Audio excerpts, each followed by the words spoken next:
El alma fragmentada en el espejo del ego.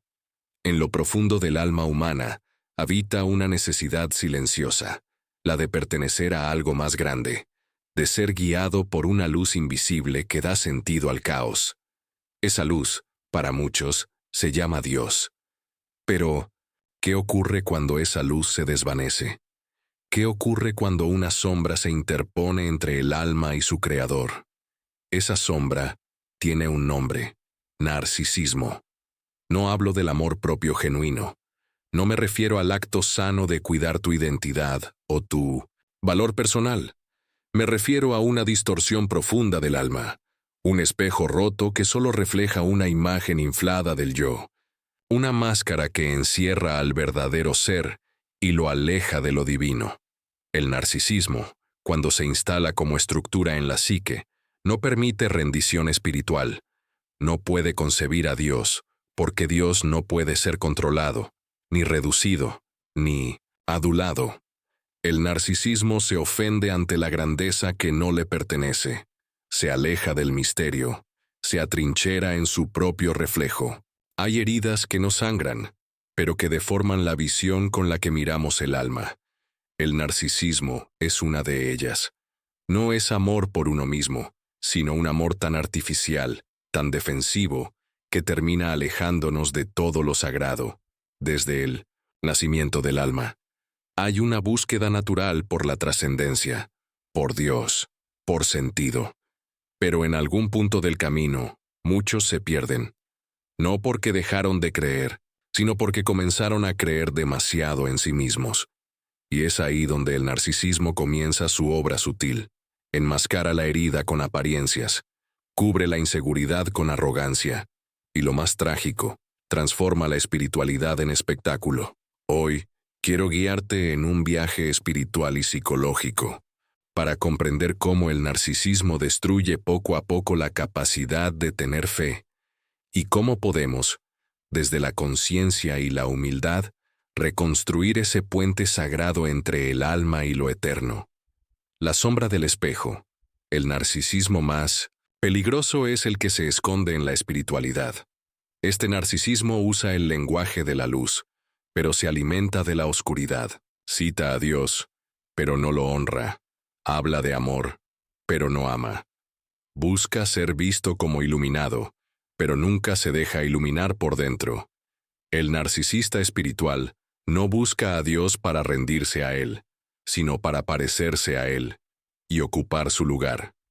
Este tipo de narcisismo transforma la fe en un instrumento de validación personal.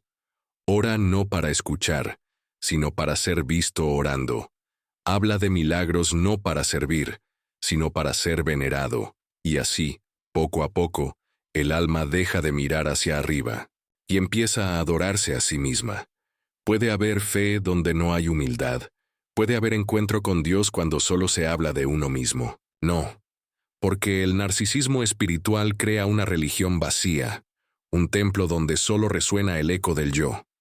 He visto muchas veces cómo el ego se disfraza de espiritualidad. Una persona puede rezar, leer escrituras, asistir a rituales, y aún así, estar adorando su propia imagen. Puede hablar de Dios, pero estar hablando de sí misma. Puede predicar sobre humildad, mientras se alimenta del aplauso interior. Ese es el narcisismo espiritual, una enfermedad sutil, una sombra que se esconde detrás de la luz. Y lo más doloroso es que esa distorsión no solo afecta al individuo, también destruye la confianza de quienes lo rodean. Hace que otros pierdan la fe, no en Dios, sino en aquellos que decían representarlo. Así es como el narcisismo destruye la fe en Dios, no porque Dios desaparezca, sino porque el camino hacia Él queda bloqueado por la sombra del ego. Pero ¿qué hay detrás del narcisismo? Siempre hay una herida. Nadie nace encerrado en sí mismo. Uno se convierte en narcisista cuando siente que el mundo no es un lugar seguro. Entonces aprende a protegerse, a brillar para no ser rechazado, a controlar para no ser herido. Pero ese brillo es artificial, y esa necesidad de control es miedo disfrazado de fuerza. El verdadero camino espiritual no empieza cuando el alma se siente fuerte. Empieza cuando se atreve a mostrarse rota, frágil, real. Porque solo cuando el ego se desmorona, el alma puede escuchar la voz de Dios. La mayoría de las veces, el narcisismo nace como un mecanismo de defensa. Tal vez, cuando eras niño, no fuiste visto realmente. Tal vez fuiste herido, invalidado, ignorado. Y entonces, sin saberlo, empezaste a construir una versión idealizada de ti. Para sobrevivir, te volviste fuerte, pero falso, admirado, pero aislado, visible, pero desconectado. Y cuando llevas ese personaje al terreno de la fe, no buscas a Dios. Buscas reconocimiento. Eres brillante por fuera, pero hueco por dentro. Y así, sin darte cuenta, la fe muere. Lentamente. No en los templos, sino en el corazón. Pero hay esperanza. Siempre la hay. La fe no muere del todo. Se adormece. Espera el día en que el alma se canse del personaje y decida mirar su herida. Cuando eso ocurre, algo sagrado comienza a florecer. Porque Dios no habita en el aplauso, sino en el silencio. No se revela en la perfección, sino en la rendición. Cuando reconoces que no sabes, que no puedes, que no eres el centro, entonces el alma vuelve a abrirse. Entonces aparece lo sagrado, no como un concepto, sino como presencia.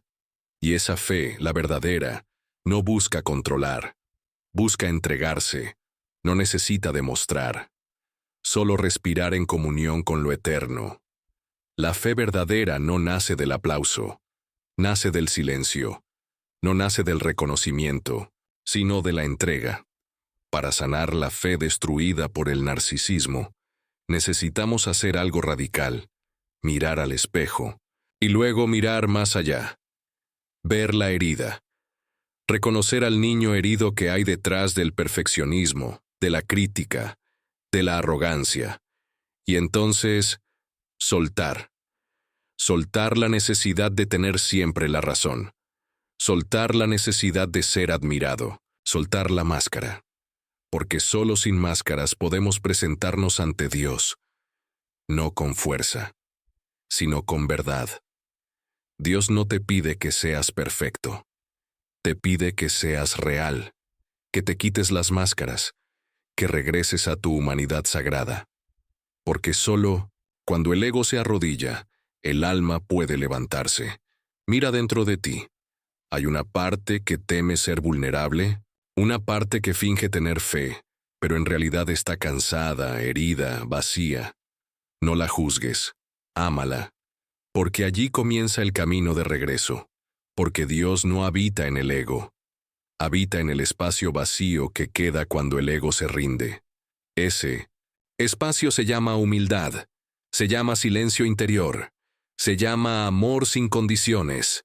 Tu fe no ha muerto, está dormida debajo del ego, oculta detrás del miedo, silenciada por las exigencias del yo, pero está viva, y hoy puede despertar.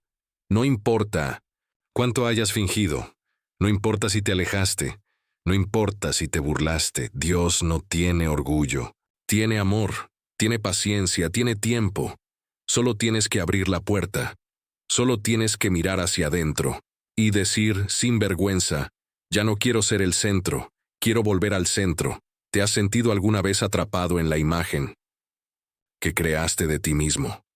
¿Has sentido que tu fe se volvió más un esfuerzo que una conexión? ¿Has visto en ti o en otros esa máscara narcisista? Te invito a reflexionar y a compartirlo en los comentarios, porque cuando hablamos desde el alma, tocamos otras almas. Suscríbete si quieres seguir explorando estos rincones profundos del ser. Juntos, en esta búsqueda, sé parte de esta comunidad de almas despiertas. Porque aquí no buscamos tener la razón, buscamos volver al alma.